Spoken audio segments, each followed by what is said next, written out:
आणि हे सगळं करत असताना काही लोक आम्हाला भेटले आणि म्हणाले, साहेब तुम्ही अन्याय करताय. मी म्हटलं काय अन्याय आहे?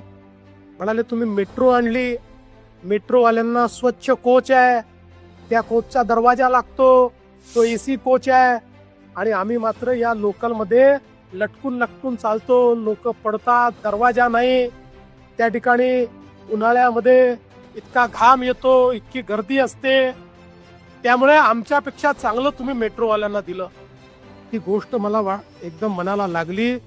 मी माननीय मोदीजींच्या नेतृत्वात त्या ठिकाणी आमचे जे रेल्वे मंत्री काम करतात अश्विनी वैष्णव त्यांच्याकडे गेलो आणि त्यांनी आणि आम्ही मिळून निर्णय केला की आता आपली जी सबअर्बन रेल्वे आहे याचे देखील जे डब्बे आहेत, याचे देखील जे कोच आहेत, त्याचे दरवाजे बंद होतील आणि ते कोच एसी असतील. एसी कोच मेट्रो सारखे हे आम्ही सबअर्बन रेल्वेला देणार आहोत.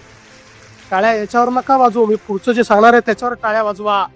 सबअर्बन रेल्वेला लोकलला एसी डबे दिल्यानंतरही त्याच्या तिकिटाचा दर 1 रुपयाने देखील आम्ही वाढवणार नाही, असा निर्णय आम्ही त्या ठिकाणी केला. म्हणजे पुढच्या काळामध्ये मेट्रो सारखे डबे हे या ठिकाणी आपण देणार आहोत.